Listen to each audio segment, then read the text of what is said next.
কিছু ভুল মানুষের সারা জীবনের কান্না হয়ে দাঁড়ায়, আবার কিছু ভুল মানুষের জীবনকে পৌঁছে দেয় অনেক উপরে। হ্যালো এভরিওয়ান, আসসালামু আলাইকুম। সবাই কেমন আছেন? আশা করি সবাই ভালো আছেন এবং সুস্থ আছেন। ঘুম থেকে ওঠার পর নিজের ঘরটা যদি সুন্দরভাবে গুছিয়ে রাখা যায় তাহলে যেমন মনের শান্তি তেমন চোখ দিয়ে দেখারও একটা শান্তি আছে। আর এই তো এখানে আমি আমার ঘরটা একটু গুছিয়ে নিলাম, আর যে ঘরে কাজ টুকিটাকি কাজগুলো থাকে সেগুলোই করে নিতেছি। এই তো এখানে হচ্ছে রাতের বেলা খাবার পর এটা আমি পরিষ্কার করে রাখছিলাম না টেবিলের উপরে, তো এখন পরিষ্কার করে নিলাম। তারপর চলে এসেছি রান্নাঘরে সকালের জন্য নাস্তা বানাবো।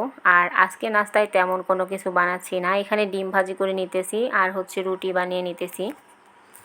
এখন তো ফলের সিজন, তো সব ধরনের ফলই এখন পাওয়া যায়।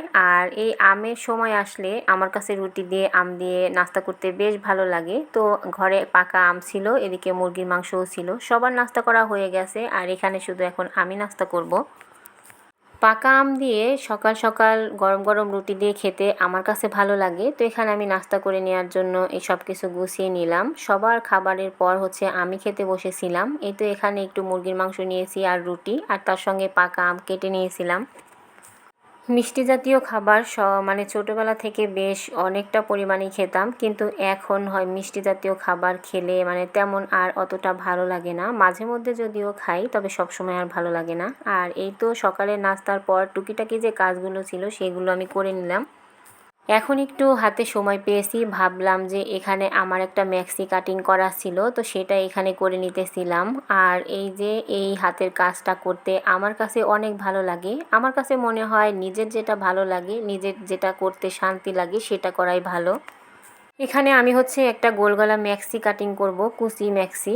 আর এই তো একদম সহজ পদ্ধতিতে এই ম্যাক্সিটা আমি কাটিং করে নিছি। এর থেকে সহজ পদ্ধতি হয়তো আর নেই। খুবই কম সময়ের মধ্যে আর খুবই মানে তাড়াতাড়ি করে এই কাটটা করে নেওয়া যায়। আর এটা একদমই সহজ, একটু চোখ দিয়ে দেখলেই পারা যায়।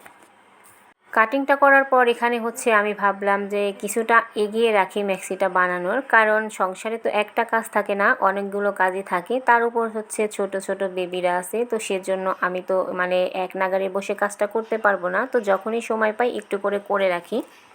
তো ম্যাক্সিটা আমি সেলাই কিছুটা বাকি আছে রেখে দিয়ে আবার চলে এসেছি ঘরের কিছু কাজ বাকি ছিল সেটা করার জন্য। সামনে তো আবার ঈদও চলে আসছে। এদিকে হচ্ছে জানালার পাশে আমার কুটুবুড়িটা সব সময় দাঁড়িয়ে থাকে। এখানে এই যে বাতাসে হচ্ছে ধুলাবালি আর পাতা পড়েছিল সেটা একটু পরিষ্কার করে দিচ্ছিলাম। এই সময়টাতে যখন তখন ঝড় বৃষ্টি চলে আসে আর বাতাসও হয় ভালোই, তো সেজন্য বাইরে থেকে ধুলাবালি এসে হচ্ছে জমা হয়, সেটাই পরিষ্কার করে নিয়ে এখন হচ্ছে আমি দুপুরের জন্য রান্না বসিয়ে দিয়েছি। আর এখানে হচ্ছে পাঙ্গাস মাছ রান্না করব। এটা হচ্ছে নদীর পাঙ্গাস।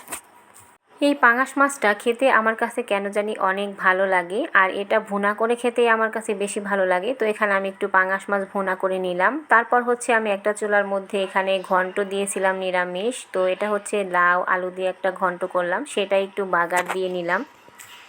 বাগার দেয়া যে কোনো খাবারই আমার কাছে খুব ভালো লাগে। তারপর এখানে আমি কিছু উস্তা কেটে রেখেছিলাম, সেটাই হচ্ছে ভাজি করে নেব।